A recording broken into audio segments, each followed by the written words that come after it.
السلام علیکم۔ آج جمعہ ہے، جون کی 25 تاریخ۔ پاکستان میں اس وقت شام کے 7، بھارت میں 7:30، اور یہاں ہمارے اسٹوڈیوز کی گھڑیوں میں صبح کے 10 بج رہے ہیں۔ وائس آف امریکہ واشنگٹن کی اردو سروس سے میں ہوں خالد حمید، خبروں کے ایک بلیٹن کے ساتھ۔ امریکہ کے صدر جو بائیڈن آج افغان صدر اشرف غنی اور اعلیٰ امنکار عبداللہ سے وائٹ ہاؤس میں ملاقات کر رہے ہیں۔ غنی اور عبداللہ جمعرات کو واشنگٹن پہنچے تھے اور انہوں نے سینیٹ کے لیڈر چک شومر اور مچ میکونل سے ملاقات کی۔ وائٹ ہاؤس کی پریس سیکرٹری جین ساکی نے اس ہفتے کے شروع میں کہا تھا کہ بائیڈن افغان رہنماؤں کے خیر مقدم کے منتظر ہیں، اور اب جب کہ انخلا جاری ہے، وہ انہیں ایک بار پھر مصائب کے شکار افغانستان کے لیے امریکہ کی سفارتی، اقتصادی اور انسانی ہمدردی کی مدد کی یقین دہانی کرائیں گے۔ ماہرین کا کہنا ہے کہ اس ملاقات میں افغان قیادت کی یہ خواہش ہوگی کہ اتحادی افواج کے انخلا کے باعث ملک کو درپیش چیلنجز کے علاوہ پاکستان پر مزید دباؤ ڈالنے کے حوالے سے بھی بات کی جائے تاکہ بین الافغان امن عمل میں پیش رفت ہو سکے۔ امریکی عہدیداروں نے ایسوسی ایٹڈ پریس کو بتایا کہ افغانستان سے فوجی انخلا کی تکمیل کے بعد توقع ہے کہ وہاں موجود امریکی سفارتکاروں کو سیکیورٹی کی فراہمی کے لیے لگ بھگ 650 امریکی فوجی وہاں برقرار رکھے جائیں گے۔ یہ انخلا زیادہ تر اگلے 2 ہفتوں میں مکمل ہو جائے گا، تاہم کئی سو اضافی امریکی فوجی کابل ایئرپورٹ پر سیکیورٹی فراہم کرنے والے ترک فوجیوں کے معاونت کے لیے ستمبر تک وہاں رہیں گے۔ عہدیداروں نے کہا کہ یہ ترک قیادت کی ایک مزید باقاعدہ فورس کے وہاں آنے تک عارضی بندوبست ہوگا۔ جمعرات کو قطر نے کہا کہ اس نے افغانستان کے متحارب فریقوں کو اپنے تعطل کے شکار امن مذاکرات کو آگے بڑھانے اور امریکی قیادت کی فورسز کے انخلا کے مکمل ہونے سے قبل شراکت اقتدار کے کسی بندوبست تک پہنچنے کے لیے کسی تیسرے فریق کی ثالثی پر رضامند ہونے کی باقاعدہ تجویز دے دی ہے۔ افغانستان کی داخلہ اور دفاع کی وزارتوں نے بیانات میں کہا ہے کہ جمعے کے روز افغان فورسز نے شمالی صوبوں بغلان اور فاریاب کے کم از کم 2 اضلاع پر دوبارہ قبضہ کر لیا ہے۔ وزارت دفاع کے نائب ترجمان فواد امان نے ایک بیان میں کہا ہے کہ جمعے کی صبح افغان سیکیورٹی فورسز نے صوبے فاریاب کے ضلع اندخواہ پر دوبارہ قبضہ کر لیا۔ ترجمان نے ٹویٹ میں کہا کہ طالبان دہشت گردوں کو بھاری جانی نقصان ہوا اور وہ اس ضلع سے فرار ہو گئے ہیں۔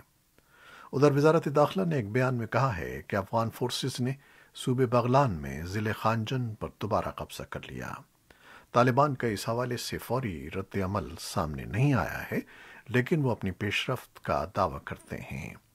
اس وقت افغان فورسز اور طالبان کے درمیان ملک کے 34 صوبوں میں سے 28 میں لڑائی جاری ہے، جبکہ طالبان 150 سے زائد اضلاع پر قبضے کا دعویٰ کر رہے ہیں۔ تاہم طالبان کے دعووں کی آزاد ذرائع سے تصدیق نہیں ہو سکی ہے۔ امریکی فوج کے chairman joint chiefs of staff general mark ملی نے بدھ کو کانگریس کو بریفنگ دیتے ہوئے بتایا کہ افغانستان کے 419 اضلاع میں سے 81 طالبان کے زیر تسلط آ چکے ہیں۔ البتہ امریکہ نے طالبان پر واضح کیا ہے کہ عالمی برادری افغانستان میں طاقت کے ذریعے مسلط کردہ حکومت کی حمایت نہیں کرے گی۔ امریکی محکمہ خارجہ کے ترجمان نیٹ پرائس نے کہا ہے کہ افغانستان کے لیے امریکی مالی امداد صرف اسی صورت میں ہی جاری رہ سکتی ہے جب وہاں کی حکومت کو عالمی برادری کی حمایت حاصل ہو۔ ماہرین کا کہنا ہے کہ افغان قیادت دورہ امریکہ کے دوران چاہے گی کہ امریکہ اور اتحادی ممالک افغانستان کو ماضی کی طرح بے یار و مددگار نہ چھوڑیں۔ امریکہ ان ہزاروں افغان باشندوں کو امریکہ میں لا کر آباد کرنے کے پروگرام میں تیزی لا رہا ہے جنہوں نے گزشتہ تقریباً 20 سال کے عرصے میں افغانستان میں دہشت گردی کے خلاف جنگ میں امریکی فورسز کی مدد کی ہے۔ امریکی انتظامیہ کے ایک سینئر عہدیدار نے جمعرات کے روز نامہ نگاروں کو بتایا کہ افغانستان میں امریکی فورسز کی مدد کرنے والے افغان مترجموں اور دوسری حیثیت میں کام کرنے والے افغان باشندوں کی امریکہ منتقلی کے کام میں حالیہ دنوں میں تیزی آئی ہے۔ امریکی فورسز کی مدد کرنے والوں کے ساتھ ان کے خاندان کے افراد کو بھی امریکہ منتقل کرنے کے انتظامات کیے جا رہے ہیں۔ اے ایف پی کی رپورٹ کے مطابق ایک سینئر عہدیدار نے اپنا نام ظاہر نہ کرنے کی شرط پر بتایا کہ وائٹ ہاؤس نے اس سلسلے میں قانون سازوں کی بریفنگ شروع کر دی ہے۔ پاکستان کے وزیر خارجہ شاہ محمود قریشی نے کہا ہے کہ افغانستان میں تشدد میں زیادہ اضافہ ہوا ہے، جس کی ان کے بقول کافی حد تک افغان حکومت بھی ذمہ دار ہے۔ وزیر خارجہ کا کہنا تھا کہ دنیا پاکستان کو مسئلے کا حل سمجھتی ہے، مسئلے کی وجہ نہیں۔ وزیر خارجہ نے اسلام آباد میں نیوز کانفرنس کے دوران کہا کہ افغانستان میں اقوام متحدہ کی امن فوج کی تعیناتی ہمارے علم میں نہیں ہے۔ ان کا کہنا تھا کہ ترکی سے توقع کی جا رہی ہے کہ وہ کابل کے ہوائی اڈے پر سیکیورٹی ذمہ داریاں برقرار رکھیں۔ وزیر خارجہ نے کہا کہ امریکہ مکمل طور پر آگاہی رکھتا ہے کہ پاکستان نے افغانستان میں کیا کردار ادا کیا ہے۔ ان کے بقول زلمے خلیل زاد نے پاکستان کا دورہ کیا اور دیکھا کہ پاکستان نے امن کے لیے اپنی خدمات سر انجام دیں اور مذاکرات کے لیے ہر ممکن تعاون کیا۔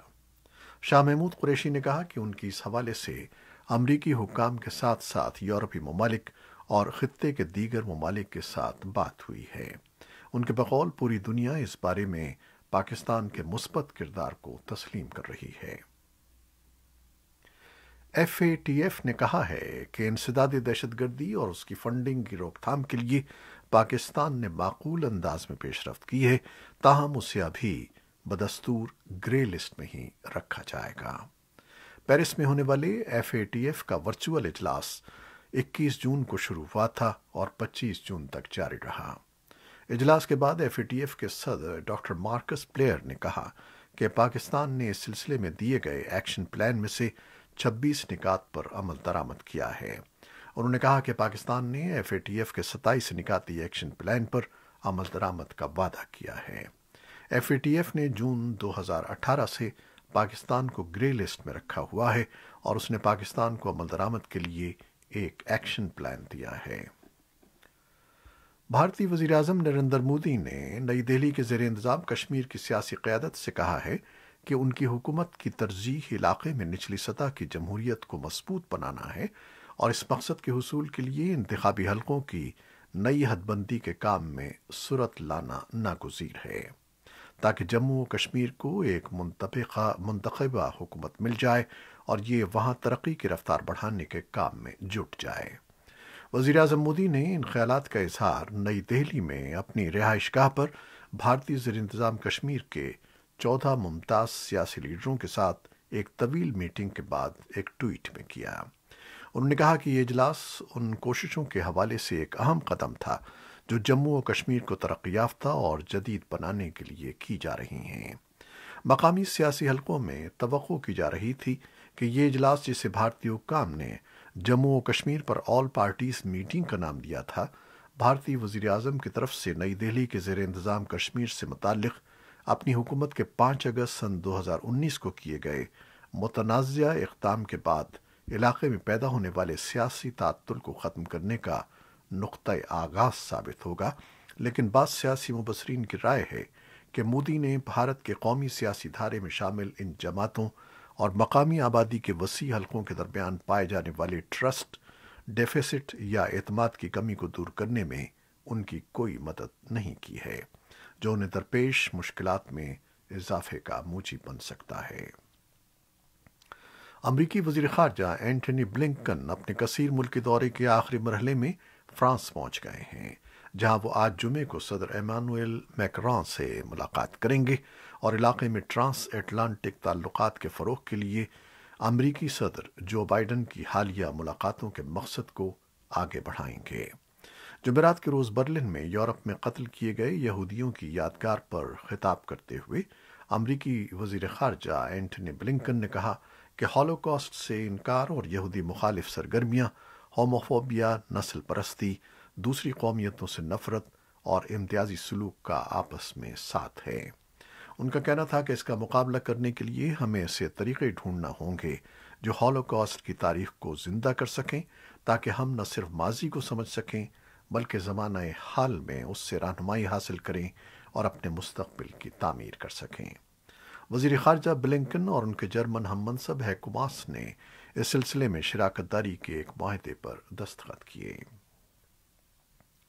امریکہ کے صدر جو بائیڈن نے جمعرات کو اعلان کیا کہ انفراسٹرکچر قانون سازی کے لیے دونوں پارٹیوں کے درمیان اتفاق رائے سے یہ ظاہر ہوتا ہے کہ امریکی جمہوریت بامعنی انداز میں کام کر سکتی ہے۔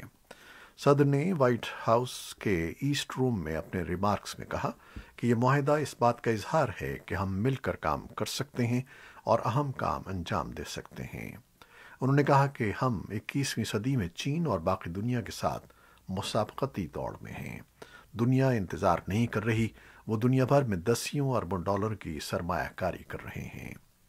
امریکی سینیٹرز کے دونوں سیاسی جماعتوں سے تعلق رکھنے والے ایک گروپ نے قانون سازی کے لائحہ عمل پر بات چیت کی تھی اور اس میں بنیادی ڈھانچے پر اخراجات کے لیے 579 ارب ڈالر شامل ہیں۔ اس لائحہ عمل کے تحت پہلے منظور کیے گئے اخراجات کی تجویز دوبارہ پیش کی جائے گی اور انفراسٹرکچر یا بنیادی ڈھانچے کے لیے مجموعی اخراجات کو تقریباً 1.2 ٹریلین ڈالر کر دیا جائے گا۔ امریکہ نے سنکیانگ کے علاقے میں جبری مشقت کے مبینہ استعمال پر 5 چینی کمپنیوں پر تجارتی پابندیاں عائد کر دی ہیں۔ وائٹ ہاؤس نے جمعرات کو کہا کہ ان کمپنیوں نے چینی حکومت کی منظوری سے صوبے میں یغور اور دیگر مسلم اقلیتی گروہوں کی جبری مشقت کو استعمال کیا۔ وائٹ ہاؤس نے ایک بیان میں کہا کہ PRC یعنی عوامی جمہوریہ چین کا سنکیانگ میں جبری مشقت کا استعمال یغور آبادی اور دیگر نسلی اور مذہبی اقلیتی گروہوں کے خلاف اس کی منظم زیادتیوں کا حصہ ہے اور اس مسئلے کو حل کرنا بائیڈن ہیرس انتظامیہ کی اعلیٰ ترجیح رہے گا۔ حکام کا کہنا ہے کہ وسطی چین کے مارشل آرٹس اسکول میں آتش زنی میں 18 افراد ہلاک ہو گئے ہیں۔ صوبہ ہنان کے شہر کے ایک اسکول میں لگنے والی آگ کے بارے میں حکام نے بتایا ہے کہ 16 افراد زخمی بھی ہوئے ہیں، جن میں سے 4 شدید زخمی ہیں۔ آگ پر قابو پا لیا گیا ہے اور پولیس نے اسکول کے انچارج شخص کو حراست میں لے لیا ہے۔ حکام نے تاحال متاثرہ افراد سے متعلق تفصیلات جاری نہیں کی ہیں۔ اور اب کورونا وائرس سے متعلق خبریں۔ پاکستان میں کورونا وبا پر نظر رکھنے والے ادارے national command and operation centre کے سربراہ اسد عمر کا کہنا ہے کہ وبا سے متعلق SOPs پر عمل درآمد نہ کیے جانے اور ویکسین پروگرام جاری ہونے کے باوجود پاکستان میں کورونا وبا کی چوتھی لہر اگلے ماہ جولائی میں آ سکتی ہے۔ اسد عمر کا ٹویٹر پر جاری بیان میں مزید کہنا تھا کہ عوام SOPs پر عمل کریں اور جلد سے جلد ویکسین لگوائیں۔ بھارت میں گزشتہ 24 گھنٹوں کے دوران مزید 51,667 افراد میں کورونا وبا کی تشخیص کی گئی ہے۔ وزارت صحت کے اعداد و شمار کے مطابق ملک میں 24 گھنٹوں کے دوران 1,329 افراد جان کی بازی ہار گئے ہیں۔ امریکہ کی جان ہاپکنز یونیورسٹی کے اعداد و شمار کے مطابق بھارت میں اب تک 3,1,34,000 سے زائد افراد میں وبا کی تشخیص ہو چکی ہے۔ اعداد و شمار کے مطابق بھارت میں اب تک 3,93,000 سے زائد اموات رپورٹ کی گئی ہیں۔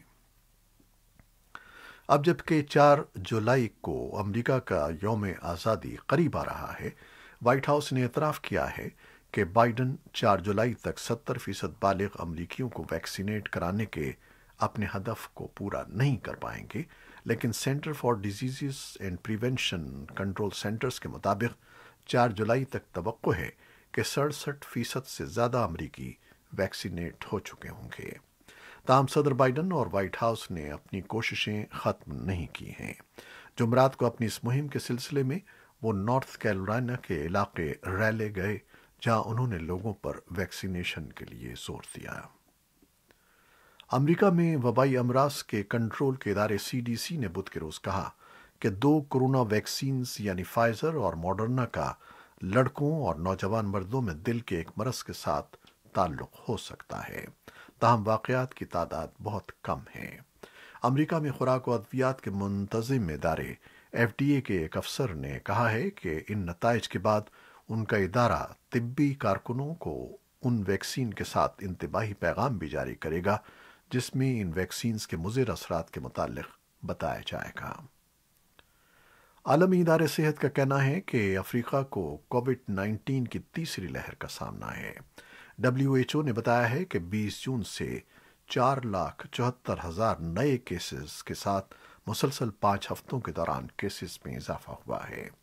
یہ اضافہ اس براعظم میں کرونا وائرس کی دوسری لہر کے مقابلے میں زیادہ تیزی سے پھیلنے کی نشاندہی کرتا ہے جو اس سال کے آغاز میں شروع ہوا تھا۔ WHO نے بتایا کہ وائرس کی نئی قسم ڈیلٹا کا سب سے پہلے بھارت میں علم ہوا اور اب وہ 14 ممالک میں پھیل چکی ہے۔ ویکسین کی کمی بھی اس لہر میں اضافے کی وجہ ہے۔ سال کی پہلی سہ ماہی میں امریکی معیشت کے نمو میں 6.6% کا اضافہ دیکھنے میں آیا ہے۔ اقتصادی ماہرین کے مطابق امریکی معیشت کی ترقی کے لیے یہ سال بہترین ثابت ہو سکتا ہے، جس کی وجہ شہریوں کی قوت خرید اور خرچ میں اضافہ ہے۔ دوسری جانب بے روزگاری الاؤنس پانے والے امریکیوں کی تعداد میں بھی کمی ہوئی ہے، جس سے اندازہ ہوتا ہے کہ ملک میں ملازمت کے مواقع پھر سے بڑھ رہے ہیں۔